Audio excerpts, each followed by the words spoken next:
Welcome back नाजरीन। Break पे जाने से पहले आगा मसूद सर जो है वो बता रहे थे हेल्थ कार्ड के हवाले से, क्योंकि ब्रेक लेना भी बहुत ज़रूरी था, तो फिर यहीं से कंटिन्यू करते हैं। आगा साहब आप बता रहे थे हेल्थ कार्ड के हवाले से।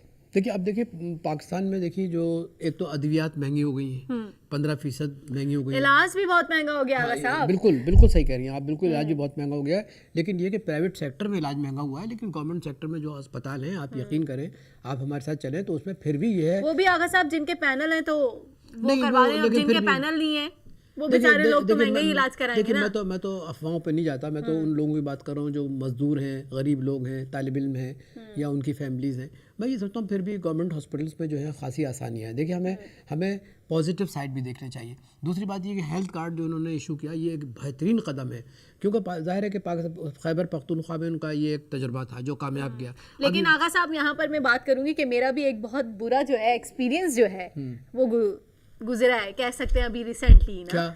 कि यही अस्पतालों में जो है हमारे यहाँ इलाज जो है काफ़ी महंगा है। मतलब काउंटर पे हम लोग कहते थे ना, अमूमन हम तो बैठ के यहाँ पर बात कर रहे होते हैं कि यार हमें पता नहीं होता कैसा होता है, नहीं होता, सुनी सुनाई पे बात कर रहे होते हैं। लेकिन जब बंदे के ऊपर खुद एक्सपीरियंस गुजरता है तो फिर उसको रियलाइज होता है कि नहीं यार ऐसा है। हम लोग नॉर्मल घरानों से ताल्लुक़ रखने वाले लोग हैं, मतलब जो हम अपने से कमतर वालों को देखें तो उनके साथ किस तरह का रवैया होता होगा, ये सोच सोच के ना मतलब एक अजीब सा लगता है कि यार नहीं, मतलब मगर आप जो बात डॉक्टर्स कर- का आप बिहेव देख लें। और मतलब अस्पतालों में तो ये कि अगर कोई पेशेंट आ रहा है तो आप उसको फटाफट ट्रीटमेंट दें, ना कि आप बोलें कि फौरन आप काउंटर पे जाके पैसे जमा करा दें। लेकिन हमारे यहाँ का जो है ना वो इस तरह का है। देखिए, तो इस तरह आप- इस पे भी हुकूमत को जो है वो एक्शन लेना चाहिए कि जरूरी नहीं है इससे तो बंदा जान से जाएगा, नहीं पैसे नहीं, तो चलो फिर आ देखिए जाएंगे। आप एक बात, आप जो बात कर रही हैं वो प्राइवेट हॉस्पिटल की बात कर रही हैं। प्राइवेट भी हो गवर्नमेंट भी हो, अगर साहब गवर्नमेंट की बात कर लेते हैं, गवर्नमेंट अस्पतालों की। गवर्नमेंट अस्पताल भी फौरन आपको ट्रीटमेंट नहीं करते। आप 1 घंटा तो आपको हो जाता है अस्पताल में, फिर वो कहते हैं कि हाँ डॉक्टर साहब आ रहे हैं और भी पेशेंट हैं, ये है वो है, इतना रश है, नहीं मगर फलाना है, मेरा बहुत सारे इश्यूज सामने आ देखो जाते कब हैं। एक बात सुनो कि वो जो डॉक्टर साहब कहते हैं पेशेंट, बिल्कुल सही बात या है तो कि हमारे यहाँ अमले की कमी है। नहीं अमले भी, देखिए अमला भी है। दूसरी बात ये कि हमारे क्या, क्योंकि जो पेशेंट है ना, जो आते हैं मज़ाबात से आते हैं, दूर दूर बस्तियों से आते हैं, मतलब बाज़ जगह तो प्रोविंसेस से भी आते हैं, बलूचिस्तान से भी आते हैं। देखिए बात असल ये है कि एक अम्भो है बहुत, मतलब ये कि बहुत बड़ी तादाद है जो अपना इलाज कराना चाहती है। तो आप अगर आप ये समझ रहे हैं कि within a wink of an eye, पलक झपकते ही हर चीज़ ठीक हो जाएगी, मेरा ख्याल है ऐसा नहीं है। वो देखिए तो नहीं है, लेकिन आगा साहब मेरा ये कहने का मकसद ये है कि हर चीज़ हम कहते हैं ना कि हमारे मुल्क में ये चीज़, हम ये नहीं कह सकते कि हमारे मुल्क में ये निज़ाम बहुत अच्छा है, हमारे मुल्क में ये चीज़ बहुत अच्छी है। हमारे मुल्क में फर्स्ट ऑफ ऑल यूनिटी नहीं है, ठीक है। जहाँ यूनिटी नहीं है, और मैं कहती हूँ हमारे मुल्क के लोगों से ना इंसानियत भी आहिस्ता आहिस्ता छीनी जा रही है, वो भी ख़त्म हो रही है, मैं तो यही कहूँगी। नहीं देखिए आप जो कह रही हैं, देखिए मैं आपके परसेप्शन की बड़ी तारीफ़ करता हूँ और मैं आपकी परसेप्शन पर इत्तेफाक भी करता हूँ। देखिए उसके एक रीज़न है, वो कहते हैं ना कि गुर्बत हिस्से लिताफत को मिटा देती है। गुर्बत जो होती है बहुत बुरी चीज़ होती है दुनिया में। देखिए हमारी सरकार ने 2 चीज़ों से पनाह मांगी है, एक तो गुर्बत से और दूसरी ये कि जितने भी जाहिल लोग हैं। तो मतलब मेरा कहना का मकसद है कि हमारे मुल्क में जो तालीम पे इनपुट हुआ है, जो उस पर पैसा लगाना चाहिए था वो नहीं लगाया। मुश्किल से 1% 2%, आजकल 2% है। बल्कि जो तरक्की याफ्ता मुल्क हैं जैसे मलेशिया है, श्रीलंका है ना, इंडिया है, वहाँ पे मतलब ये कि जो एजुकेशन पे जो बजट मख्तस किया जाता है वो तकरीबन 8% 9%।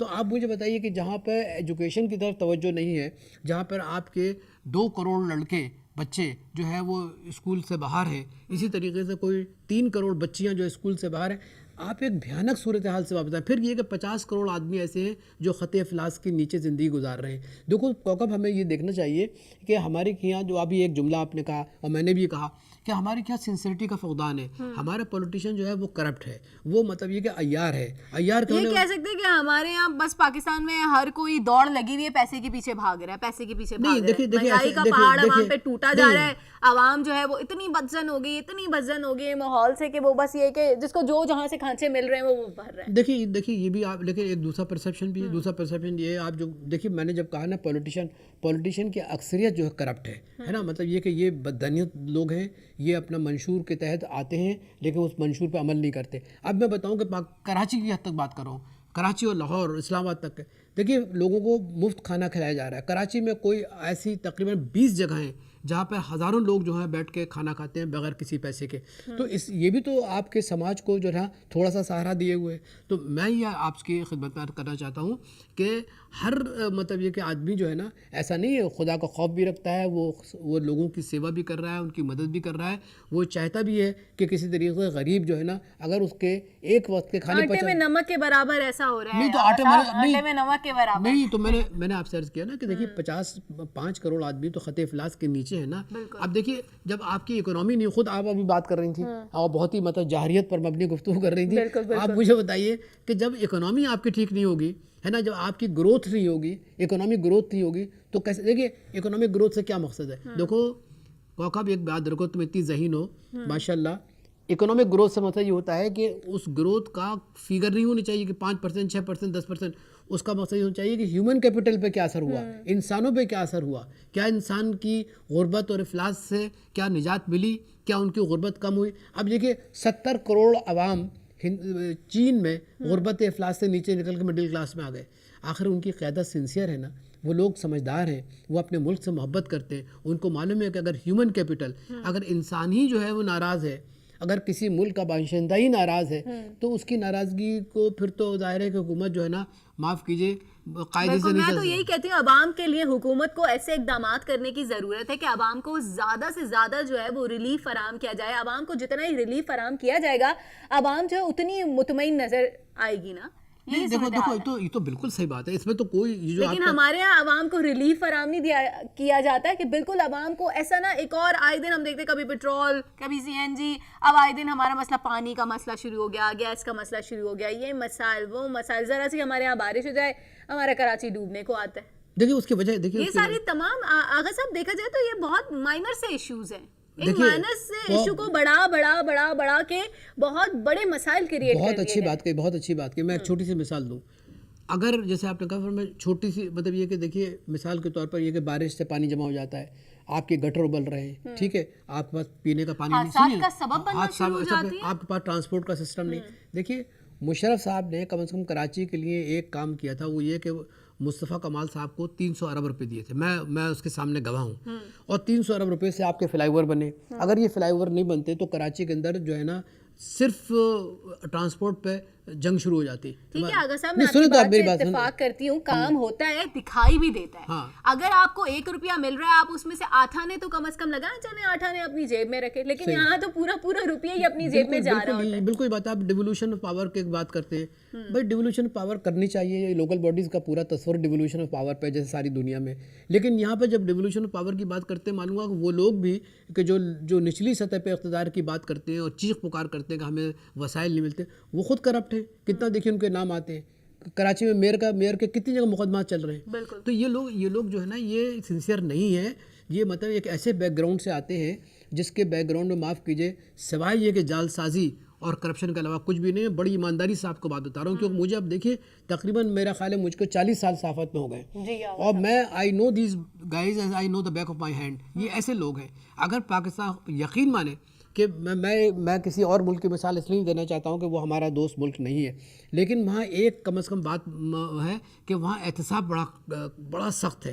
यानी अगर 100 रुपये, जैसे आपने फरमाया, 100 रुपये में अगर वो लोग 50 रुपये करप्शन करते हैं तो 50 रुपये लगाते भी हैं। ऐसा नहीं है कि वो 50 रुपये के साथ का मज़ीद 50 रुपये खा गए। हमारे यहाँ बिल्कुल जैसे आप फरमा रही थी कि उल्टी गंगा बहती है कि अगर इनको 100 रुपये मिले तो उसमें से 90 अपनी जेब में रखेंगे, 10 लगाएंगे, और 10 से क्या डेवलपमेंट होगी। तो मैं ये अर्ज़ कर रहा हूँ कि पाकिस्तान का बुनियादी मसला ये है कि one has to be committed with the nation, है ना। अगर आप कौम के साथ कमिटेड नहीं है और यह है कि आप किसी उसूल पे ज़िंदगी नहीं गुजार रहे, तो फिर मैं समझता हूँ कि आपको मसाइल जो हैं वो इतने मसाइल तंग करेंगे कि मैं तो डर रहा हूँ उस मसाइल से कि आपके लिए फिर कहीं चलना दूभर ना हो जाए। क्योंकि बेरोज़गारी, गुर्बत जो है वो, मैं दोबारा कहता हूँ, बेरोज़गारी, गुर्बत और बीमारी जो है ना, वो इंसान को ज़हनी तौर पर इतना पस्त बना देती है, वो सब कुछ कर सकता है, मफलूज कर देती है, सब कुछ कर। तो ये तो सोचने वाली बात उन लोगों की है कि जो आवाम के पास आते हैं कि भाई हम आपके बड़े हमदर्द हैं। सबसे ज़्यादा बददियानत इस मुल्क में 2 आदमी हैं, एक तो ये सियासतदान और दूसरा ये ताजर और सनतकार। अपने पैसे के लिए, अपने चीज़ों के लिए मुस्तकिल हुकूमतों को दबाव में रखते हैं, और गरीब आदमी उसको ये कहते हैं भेड़ बकरियाँ हैं, और वाकई इनकी निगाह में हम भेड़ बकरियां हैं, क्योंकि उनको मालूम है कि इनकी आवाज़ क्या माने। हमारे मुल्क में ना गरीब की इज्जत नहीं है, कोई आगा इज्जत साहब, इज्जत नहीं है। एक गरीब है, ठीक है, कहीं जाता है, किसी जगह जाता है एक गरीब, और दूसरा उसी जगह अमीर बंदा चला जाता है, तो पहले तरजीह किसे दी जाती है कि उस अमीर आदमी को आओ भगत की जाती है। बेचारा गरीब इतनी देर से इंतजार कर रहा है, लाइन में लगा हुआ है, मतलब कुछ उसको नोटिस ही नहीं किया जाता। क्यों, क्या वजह है? कि वो एक गरीब इंसान है बस। और नफसियाती बन चुकी है, बिल्कुल सही कह रही है, तो नफसियात फिर बन चुकी है। गरीब के अंदर कैसे गम गुस्सा दिखाई नहीं देगा, क्योंकि नहीं हम तो- खुद ही दावत दे रहे होते हैं। नहीं, तो मेरी मुरादी की जो आपने तो एक बहुत बड़ी बात कह दी, आपने तो यानी दरिया को कूजे में समो दिया है। एक्चुअली ये गम गुस्सा गरीबों का जो है ये इनकलाब का सबब बनता है, ये बाद में बहुत बड़ी अफरा तफरी का सबब बनता है, ये सिविल वॉर का सबब बनता है। मैंने तो लेबनान में देखा है ना कि सिविल वॉर कैसे हुई है ना, और फिर मैंने बहुत सी जगह पे देखा, खुद आप मशरक़ी पाकिस्तान में क्या हुआ। बिल्कुल। तो मतलब ये कि सब चीज़ें हमें देखनी चाहिए। और देखिए सबसे बड़ा लेसन जो होता है ना वो पास्ट होता है। माजी जो है ना आपका सबसे बड़ा सबक आपको सिखलाता है कि आपने माजी में ये क्या आप सीखे। इलेक्शंस क्या होते हैं? इलेक्शन ये होता है कि this is the commitment the people कि we are going to reform ourselves. ये इलेक्शन जो होते हैं उसमें हम ये वायदा करते हैं कि हम पिछले से ज़्यादा अच्छा काम करेंगे, लोगों के दिल जीतेंगे, लोगों के लेकिन जहन यहाँ जीतेंगे। पर आगा साहब ये भी कहा जाता है वादे इसीलिए किए जाते हैं कि वो वफा ना हो। हाँ, वादे तो कर लिए नहीं, जाते हैं, नहीं, लेकिन वफा इसको निभाना बहुत ज्यादा ना मुश्किल हो जाता है, क्योंकि उस टाइम पे इतना जोश और वलवला होता है ना कि बस यार डू एंड डाई वाली पॉलिसी होती है, ना डू होता है ना डाई होता है, सूरत हाल सबके सामने हो देखिए जाती है। बात असल ये है कि हमारे मुल्क में एक दूसरा अलमिया ये है कि जहाँ मैंने बताया कि politicians, most of the politicians are corrupt, I said कि they are not concerned with the welfare of the people in the Pakistan. तीसरा फरीक जो है ना जो बदमाश है वो है ब्यूरोक्रेट। वो ब्यूरोक्रेट जो कि काला अंग्रेज़ कहलाता है। ये इसकी तालीम और तरबियत जो है ना बिल्कुल उसी पैटर्न पे हुई है जिस तरीके से अंग्रेज़ों की थी। अंग्रेज़ों का काम ये था ग़ुलाम रखना, उनको अपना मातहत रखना और उनको अपने रौब में रखना, यानी कोई उनको दरवाजे पे उनके कमरे के जा नहीं सकता था। बहने ये सूरत हाल पाकिस्तान में ब्यूरोक्रेसी की कोई तब्दीली नहीं आई। आज जब तक कि ब्यूरोक्रेसी में इंसान दोस्ती पैदा नहीं हुई। मैं ऐसे बहुत से ब्यूरोक्रेट को जानता हूँ कि जो बेहतरीन साबित हुए, जैसे बता कुदरतुल्लाह साहब थे, चौधरी मोहम्मद अली थे, वज़ीर आज़म भी बने, बेहतरीन। आप ग़ुलाम मोहम्मद साहब को बहुत बुरा भला कहते हैं कि उन्होंने आइन में तब्दीली की और इस तरीके से वो करे, बेहतरीन आदमी थे, one of the best economist. अरे बहुत से ऐसे ब्यूरोक्रेट, लेकिन अब जो मेरे को ब्यूरोक्रेट है ना ये वही अंग्रेज़ों के काले अंग्रेज़ बन चुके हैं जिनको पाकिस्तान के अवाम से, पाकिस्तान की तरक्की से, पाकिस्तान को बेहतर बनाने के सिलसिले में, कायदे-ए-आज़म के अफ़कार के तहत बनाने में उनको कोई दिलचस्पी नहीं है। वो रोज़मर्रा की बुनियाद पर ज़िंदा रहते हैं और उस रोज़मर्रा की बुनियाद पर उनको जो पैसे मिल जाते हैं या वो मिसगाइड करते हैं पॉलिटिकल लीडरशिप को, और मिसगाइड करने के बाद आप देख रहे हैं क्या अंजाम हुआ पाकिस्तान का। अगर ब्यूरोक्रेसी ठीक होती और वो स्टैंड लेती कि नहीं सर ये काम करने चाहिए, हमें ऐसा करना चाहिए, क्यों मलेशिया ने तरक्की कर ली, क्यों चीन ने तरक्की कर ली, है ना, क्यों आसियान की रियासतें जो है आसमान पर जा रही हैं तरक्की करती हुई। इसकी एक रीज़न ये है कि वहाँ की ब्यूरोक्रेसी जो है they are committed with the people of their country, they want there must be some change. और चेंज उस वक्त आता है कि जब आपके पास पॉजिटिव थिंकिंग हो। ठीक है, बिल्कुल पॉजिटिव थिंकिंग जो है यहाँ पर बहुत ज़रूरी है। आगा साहब ने बहुत अच्छी बात की है। इसी अच्छी बात के साथ प्रोग्राम में वक्त हुआ है यहाँ एक शॉर्ट ब्रेक का।